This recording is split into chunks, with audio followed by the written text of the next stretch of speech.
Captain Jake Morrison stood on the bridge of the Starbound watching the stars through the main viewport when the emergency signal came through. The sharp beeping sound cut through the quiet hum of the ship's engines and made everyone turn toward the communications station. Lieutenant Kelly Brooks looked up from her console with worry in her eyes. "Captain, we have a distress call from Kepler 442b," she said quickly. "It's the mining colony, sir, and it sounds bad." Jake walked over to her station and pressed the replay button. The voice that came through the speakers was filled with panic, and static made it hard to understand. Through the noise, they could hear someone shouting about seismic activity and failing systems and people trapped underground. "How many people are down there?" Jake asked. 50,000, sir," Kelly answered. "The whole colony is underground because of the radiation on the surface." Jake felt his stomach tighten. 50,000 people was a small city worth of human lives. He looked around the bridge at his crew and saw the same concern on their faces that he felt. These were good people who had signed up to help others, and they all knew what they had to do. "Set course for Kepler 442b maximum speed," he ordered, "and send a message to the Galactic Council. Tell them we need emergency assistance." The ship turned toward their destination and the engines roared to life. Jake knew it would take them 18 hours to reach the colony even at top speed. He hoped that would be fast enough. During the journey they received more information about what was happening on Kepler 442b. A massive solar flare had hit the planet 3 days ago, and somehow it had affected the planet's core. The ground was shaking constantly now, and the underground tunnels where the colonists lived were starting to collapse. The life support systems were failing and the people were running out of time. When the Starbound finally arrived at Kepler 442b, Jake saw that they were not alone. A huge fleet of alien ships was already there, floating in space above the dying planet. The ships were beautiful and advanced, looking with smooth curves and bright lights. Jake recognized them as Altarian vessels from the Galactic Council. "Incoming." Transmission from the flagship, Kelly announced. The main screen showed Admiral Zeth Carr of the Altarian Republic. The alien looked like a tall, thin human, but with blue skin and large, dark eyes. His face showed no emotion as he spoke. "Captain Morrison, welcome to Kepler 442b. The Admiral said in perfect English, "We received your request for assistance and we are here to help." "Thank you, Admiral," Jake replied. "What's the situation down there?" Admiral Zeth Carr's eyes seemed to glow slightly as he accessed information from his ship's computers. "The situation is grave, Captain. Our analysis shows that the planet's core has become unstable due to the solar flare. The seismic activity is increasing, and our models predict total structural collapse of the underground facilities within 72 hours. Jake felt his heart sink, but he tried not to show it. "What about evacuation? We have run extensive calculations." The Admiral continued, "The surface radiation levels are lethal to human biology. The underground tunnels are collapsing faster than we can clear them. Our equipment cannot penetrate deep enough through the unstable rock layers. The atmospheric conditions prevent safe landing of our rescue craft." The Admiral paused and his expression became even more serious. "Captain Morrison, I must inform you that our tactical computers have analyzed every possible rescue scenario. The probability of successful evacuation is 0.03%. This mission is mathematically impossible." Jake stared at the alien Admiral, feeling anger rise in his chest. He looked around his bridge at his crew and saw the same determination in their eyes that he felt. These were humans, and humans did not give up just because some computer said something was impossible. "Admiral, with respect, your computers might be wrong," Jake said. "We'd like to try anyway, Admiral." Zeth Carr tilted his head slightly as if he was confused by Jake's response. "Captain, perhaps you did not understand. My people have the most advanced technology in this sector of the galaxy. Our calculations are precise. This rescue cannot be accomplished, maybe not by your people," Jake said quietly, "but we're different." The Admiral was silent for several long moments. Jake could see him communicating with his crew through some kind of silent technology. Finally, he spoke again. "Captain Morrison, while we appreciate your enthusiasm, we cannot allow you to interfere with our operations. However, you are welcome to observe our efforts." Perhaps you will learn something useful. Jake smiled, and it was not a friendly smile. Admiral, thanks for the offer, but we've got this. The alien's large eyes seemed to grow even larger. Captain, I do not think you understand the meaning of impossible. Admiral, I don't think you understand the meaning of human. Jake replied. He gestured to Kelly to cut the transmission and turned to face his crew. Chief Engineer Lisa Martinez was already pulling up schematics on her tablet. Dr. Ben Carter was studying geological data from the planet. Pilot Amy Rodriguez was running flight calculations. Sergeant Danny Cooper was checking equipment manifests. You all heard the situation. Jake said, 50,000 people trapped underground on a dying planet. The aliens say it can't be done. Anyone want to go home? Lisa looked up from her tablet and grinned. Sir, my engines are running hot and my drilling equipment is ready to go, Ben nodded without looking up from his data.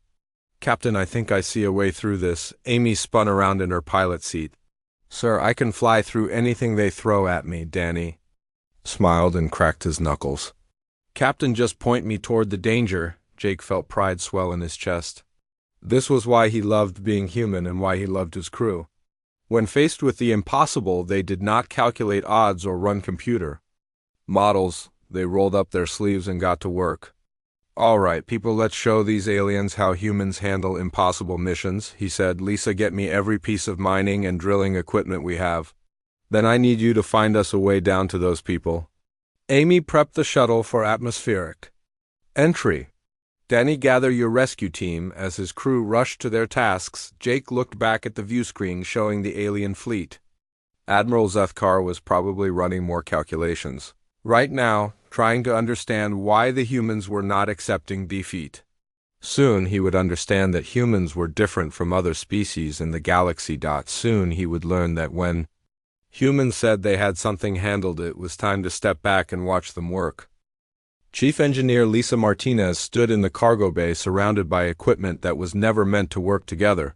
She had mining drills designed for asteroids sitting next to fusion reactors, built for deep space exploration, and emergency generators that belonged in hospital ships. Her tablet showed a schematic that looked like something a crazy person might draw, but Lisa knew it would work. Torres, hand me that plasma cutter, she called to her assistant. And Miller, I need you to reroute power from the secondary life support. Engineer Torres looked worried as he passed her the tool. Chief, are you sure about removing those safety protocols? Lisa smiled as she began cutting through metal housing. Torres, safety protocols are for people who have time to be safe.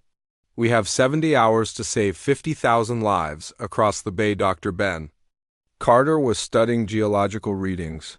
On a holographic display that showed the inside of Kepler 442b, the planet looked like a nightmare with red zones, indicating seismic activity, and yellow areas showing unstable rock formations.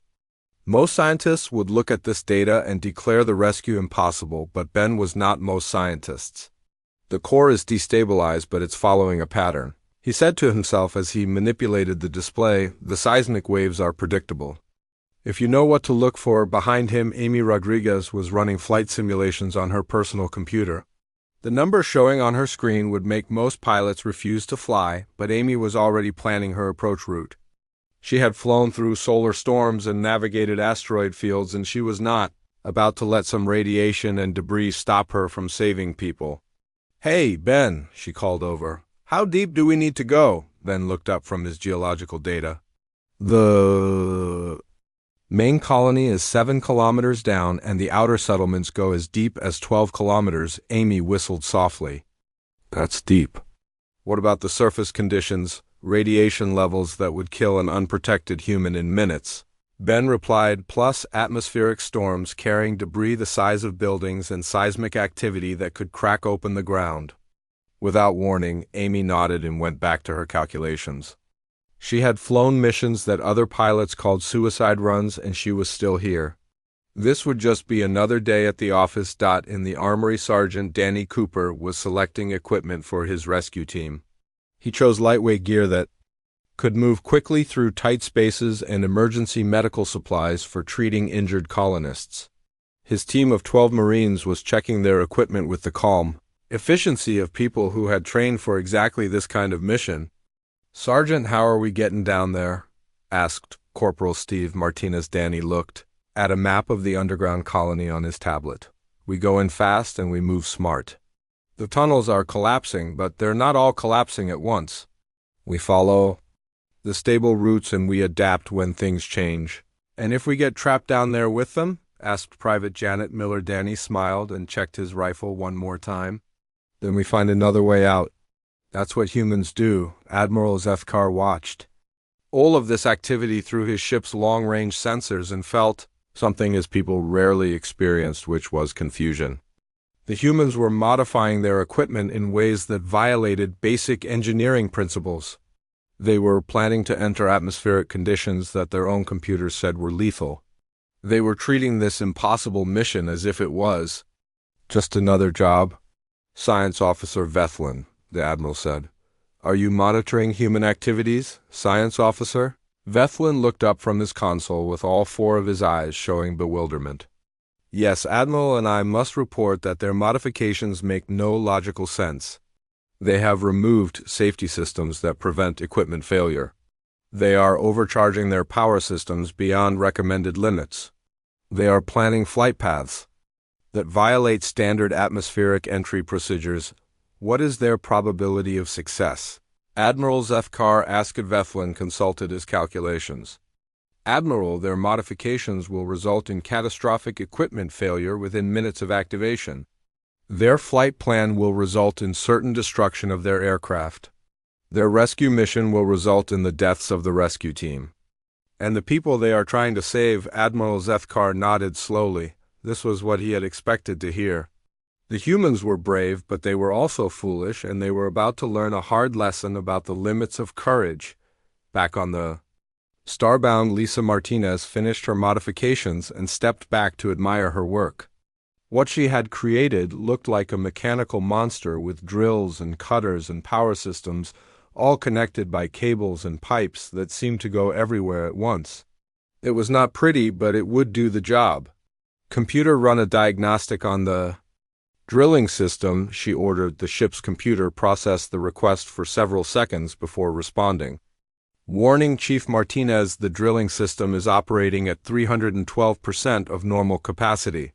Safety protocols have been disabled. Probability of catastrophic failure is 97%. Lisa laughed and patted the side of her creation. Computer, you're thinking like an alien. This isn't about what's safe. This is about what works. Dr. Ben Carter finished his analysis and walked over to join Captain Morrison on the bridge. His face showed excitement rather than fear, which told Jake that the geologist had found something useful.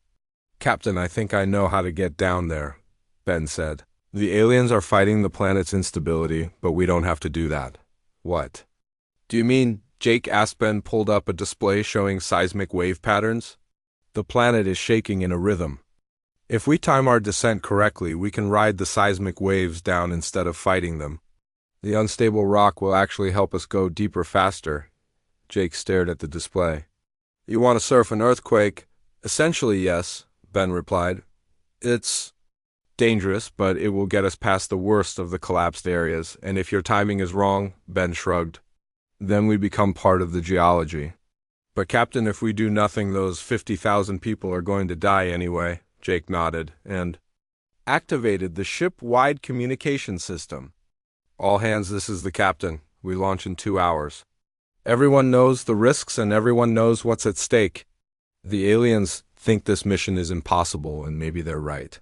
But we're going to try anyway because that's what humans do. Amy Rodriguez sat in the pilot seat of their modified shuttle and ran through her pre-flight checklist. Most of the systems showed yellow or red warning lights, which meant they were operating outside normal parameters. Her navigation computer kept suggesting alternate flight paths that would avoid the dangerous atmospheric conditions. Computer, disable all safety warnings, she said. Warning, Pilot Rodriguez, disabling safety warnings could result in equipment failure and loss of life. Amy smiled and flipped the override switch. Computer, I didn't ask for a lecture. I asked you to turn off the warnings. The console went quiet and Amy felt better. She had trained for difficult missions, and she had always succeeded by trusting her instincts more than her instruments. Today would be no different. Admiral Zethkar received a final report from the science team and felt something approaching admiration for the humans. They were still going to fail, but they were going to fail in spectacular fashion while trying to do something that no other species in the galaxy would even attempt. All ships maintain safe distance from human operations, he ordered. Record everything for later analysis. He wanted to understand how a species could be so brave and so foolish at the same time. Amy Rodriguez gripped the controls of the modified shuttle as it dropped through the atmosphere of Kepler 442b, and immediately everything went wrong in exactly the way she had expected.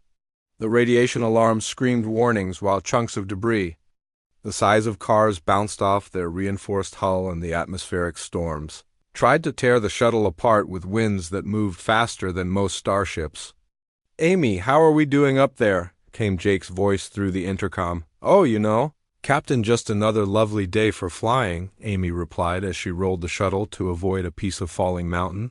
"The weather is fantastic if you like radiation storms and flying rocks." In the passenger compartment, Sergeant Danny Cooper checked his team's equipment one more time while Lisa Martinez made final adjustments to her drilling system. Dr. Ben Carter watched geological readings on his tablet and waited for the right moment to begin their descent into the planet's crust. "Ben, we're coming up on your target zone," Amy called back. "You better be right about this earthquake surfing idea, because I really don't want to become a crater." Ben looked at his seismic readings and saw the pattern he had been waiting for.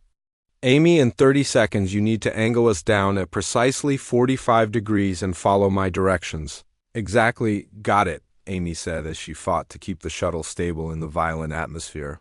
"Just tell me when." Admiral Zethkar watched from his flagship as the human shuttle disappeared into the radiation storm that surrounded Kepler 442b. His science officer, Vethlin, was tracking their progress with instruments that could penetrate the electromagnetic interference.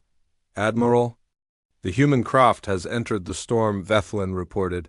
"Our sensors show massive structural stress on their hull. They should have been destroyed by now, but they have not been destroyed." The Admiral observed. "No, sir, somehow they are still functioning.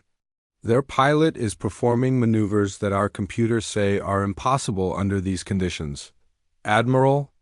Zethkar felt something he had never experienced before, which was uncertainty about his own certainty. The humans were supposed to have failed by now, but instead they were succeeding in ways that violated everything his people understood about physics and probability. Down in the storm, Amy Rodriguez was flying by instinct and experience rather than instruments, because most of her instruments had stopped working when the radiation hit them. She could feel the shuttle responding to her commands, and she could sense the atmospheric currents around them like a pilot who had spent her whole life learning to read the sky. "Ben, I need that heading now," she called. "Turn 15 degrees left." "And dive," Ben replied. "There's a seismic wave coming up from below, and we need to catch it." Amy tilted the shuttle and felt the engine strain against the atmospheric pressure. Then suddenly they were falling faster than gravity should have allowed as the seismic wave lifted them and carried them down toward the planet's surface. "Holy cow, it's working," Amy shouted. "Ben, you beautiful genius, it's actually working." The shuttle rode the earthquake down through layers of rock and debris that should have crushed them. Lisa's modified drilling system came online and began cutting through obstacles that blocked their path. The combination of seismic energy and human engineering created a tunnel where none should have existed. Approaching the first colony level, Ben announced, "Amy, you need to level off here." Amy pulled back on the controls and felt the shuttle level out in a cavern that had somehow remained stable despite the chaos above. Emergency lights flickered in the darkness, and she could see human faces pressed against windows in the distance. "Danny, we're here," she said. "Go save some people." Sergeant Cooper and his team moved through the shuttle's airlock into a world that looked like a war zone. The underground colony had been beautiful once, with parks and shops and homes carved into the living rock, but now cracks ran through the walls in emergency. Lighting cast strange shadows everywhere. "This is Rescue Team 1, Danny said into his radio. "We have reached the first colony level and we are beginning evacuation procedures."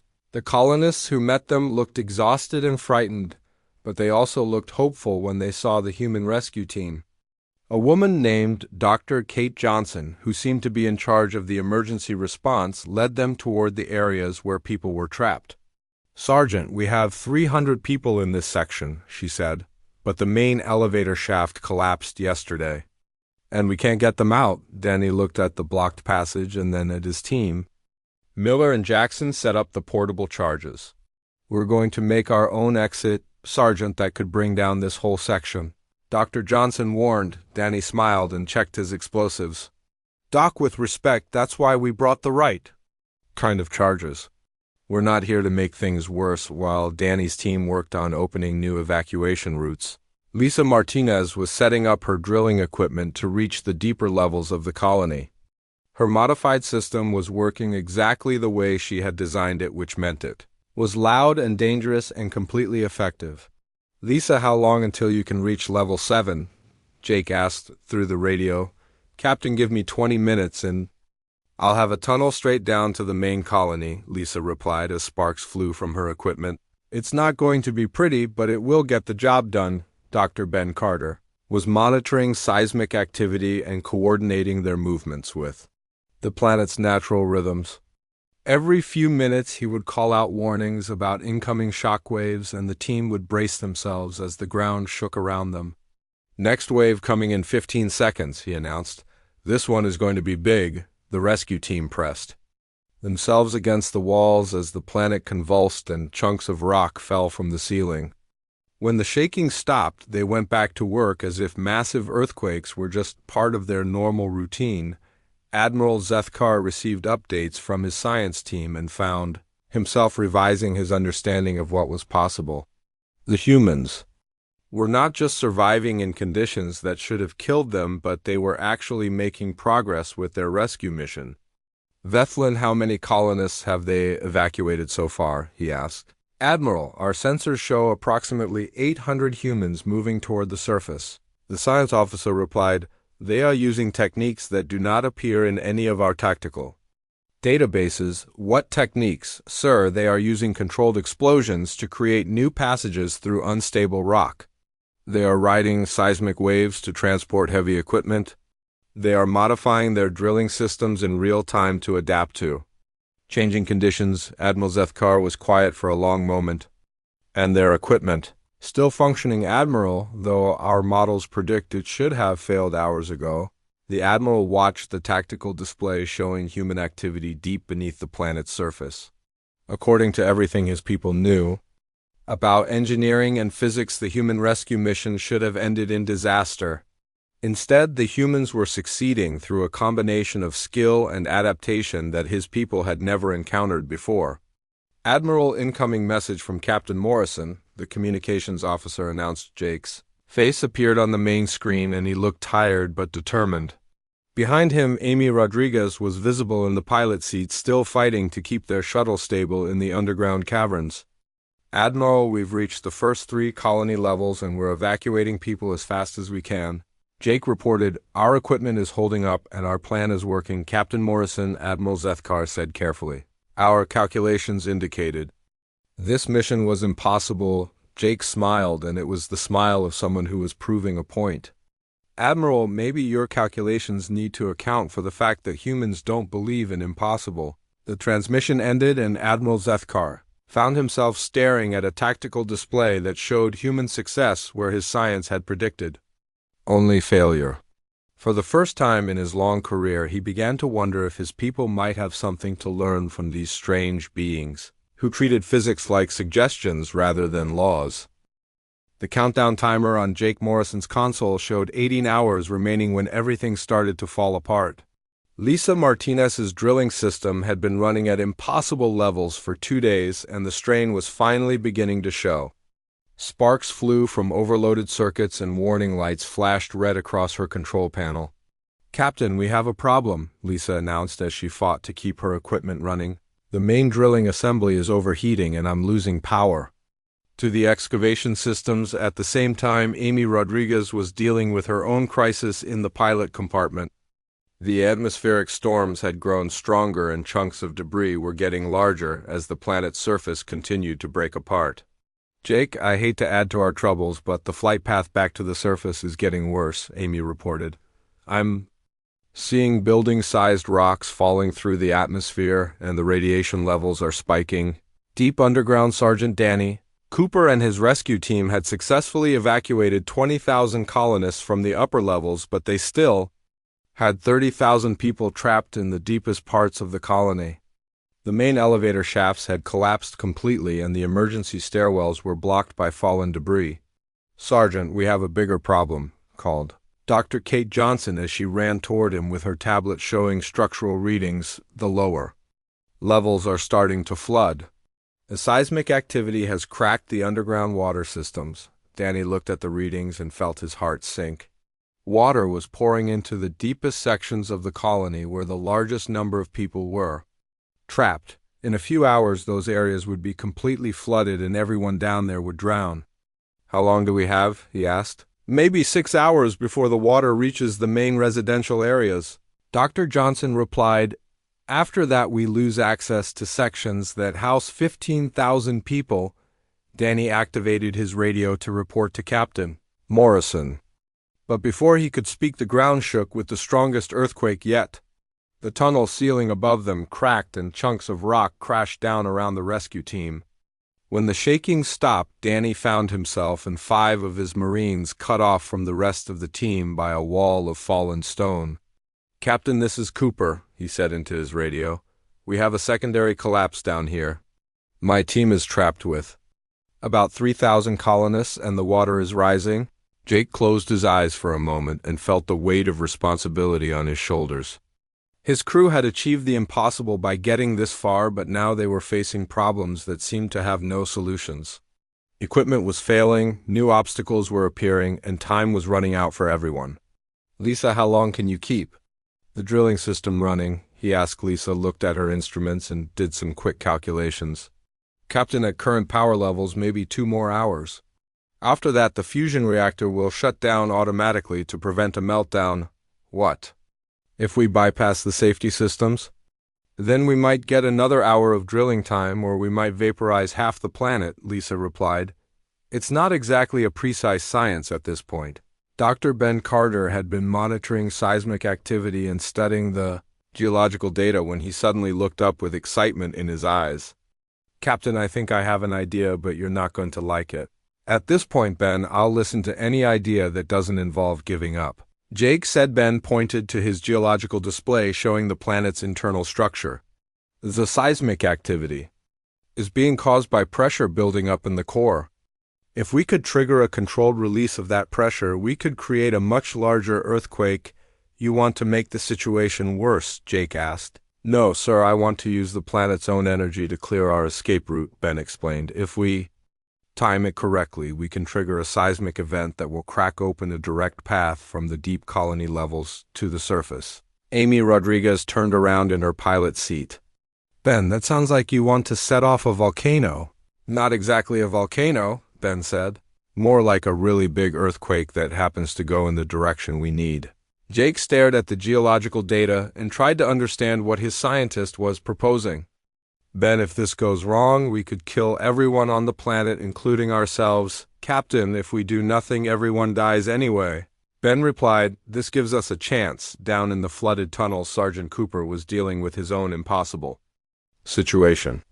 The water was rising faster than expected, and he could hear the sounds of fear from the trapped colonists. His team of 5 Marines was trying to keep 3,000 people calm while figuring out how to get them to safety. Sergeant, the water is coming in faster, reported Corporal Martinez. We have maybe 3 hours before this whole section is underwater.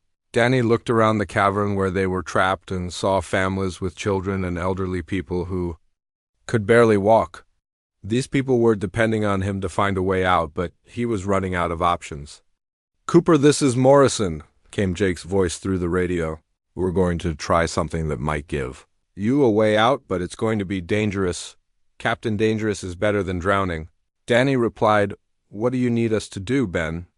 Is going to trigger a seismic event that should crack open an escape route. When it happens, you need to move fast because we don't know how long the opening will last. Danny nodded and turned to address the trapped colonists. Listen up, everyone.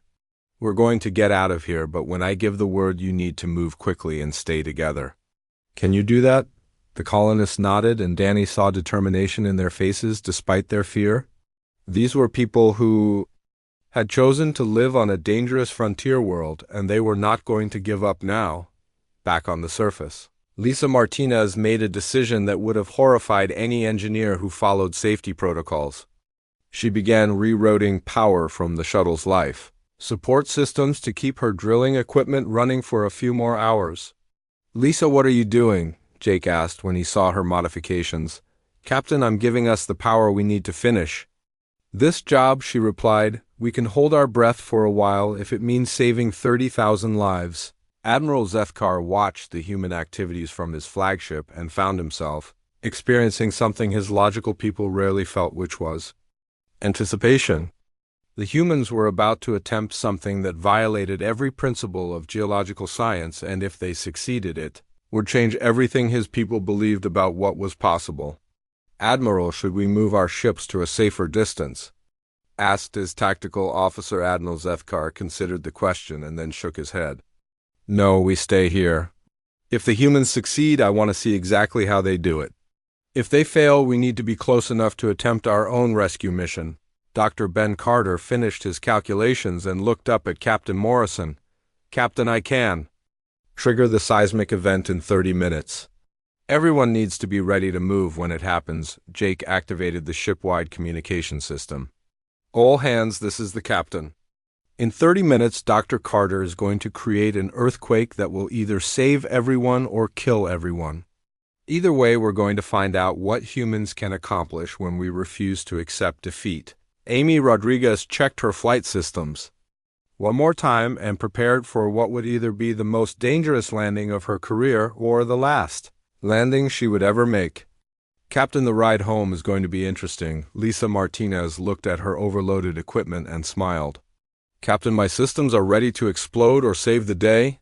"I'm hoping for save the day." Sergeant Cooper gathered his trap team and the 3,000 colonists around him.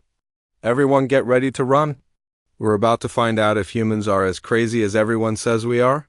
The countdown timer showed 15 minutes remaining, and everyone held their breath as they prepared to discover whether human determination could overcome impossible odds one more time. Dr. Ben Carter placed his hand on the detonation trigger and looked at the geological readings one last time. Everything had to be perfect or 30,000 people would die along with his entire rescue team. The planet's core pressure had built to exactly the levels he needed, and the timing was as close to ideal as he could calculate. "Captain, initiating seismic event in 10 seconds, he announced Jake. Morrison gripped his command chair and watched the countdown timer reach 0. For a moment, nothing happened, and he wondered if Ben's plan had failed. Then the planet began to shake with a violence that made all their previous earthquakes feel like gentle tremors, deep underground. Sergeant Danny Cooper felt the ground split open beneath his feet as a crack appeared in the cavern floor. The crack grew wider and wider until it became a tunnel that led upward toward the surface. Water from the flooding sections poured into the new opening and drained away, giving them access to areas that had been underwater minutes before.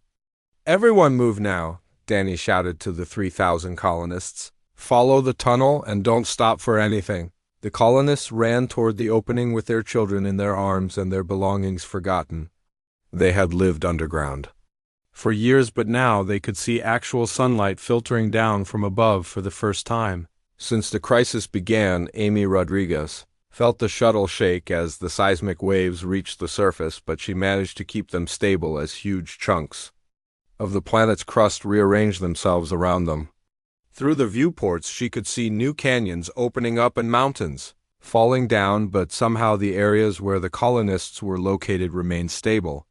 "Ben, your earthquake is working," she called back. "I can see people coming up through the new openings." Lisa Martinez watched her equipment readings spike beyond any safe levels as she pushed her drilling systems to their absolute limits.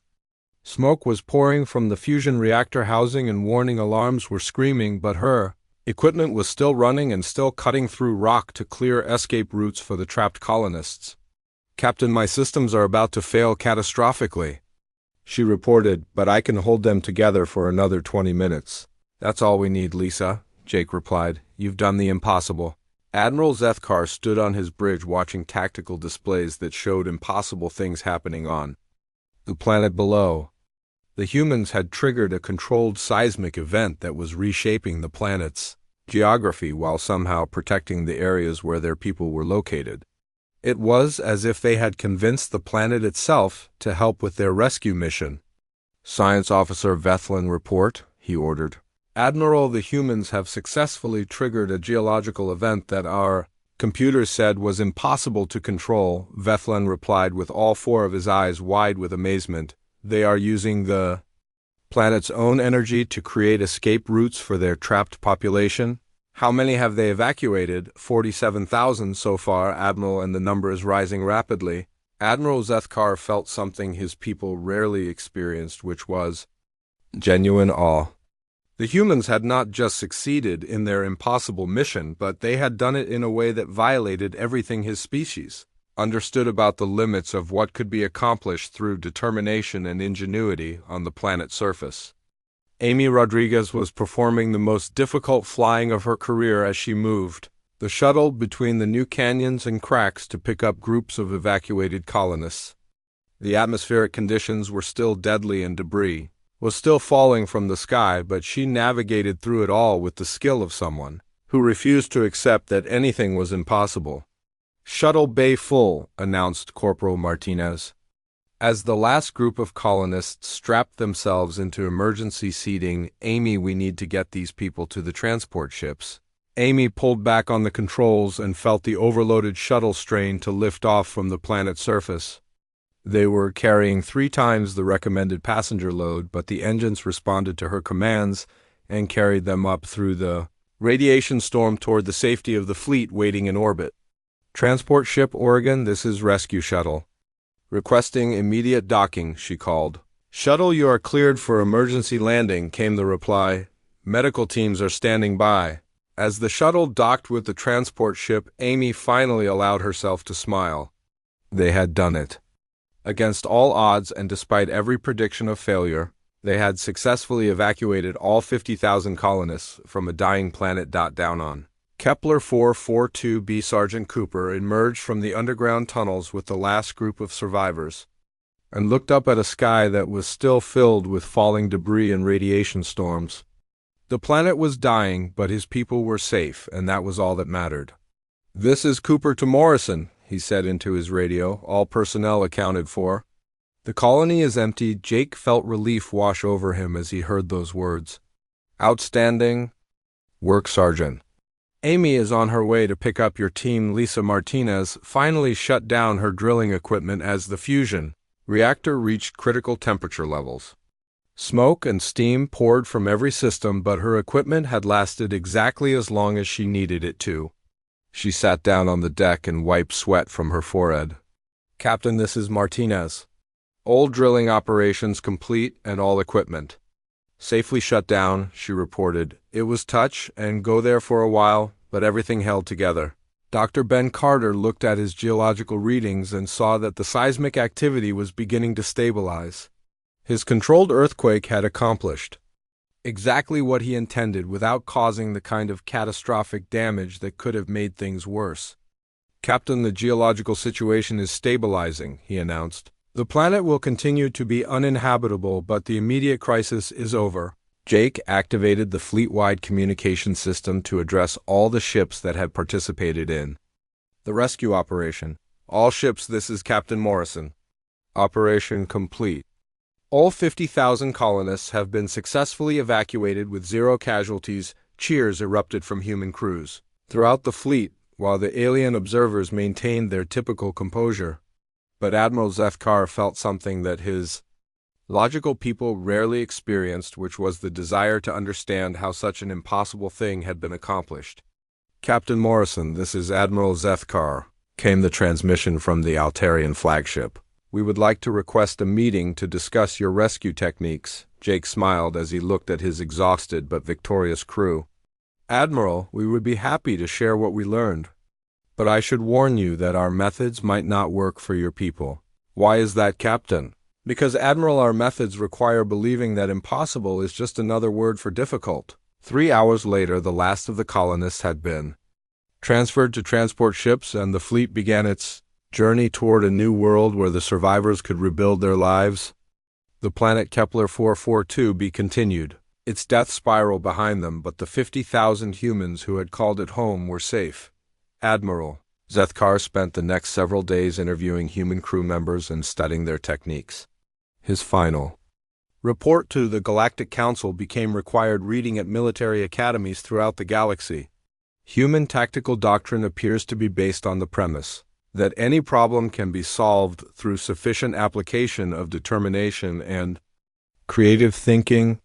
He wrote, "Their success rate in impossible situations suggests that conventional probability models may not apply to human operations. When human personnel state that they have a situation under control, it is recommended that other species step back and observe rather than offer assistance.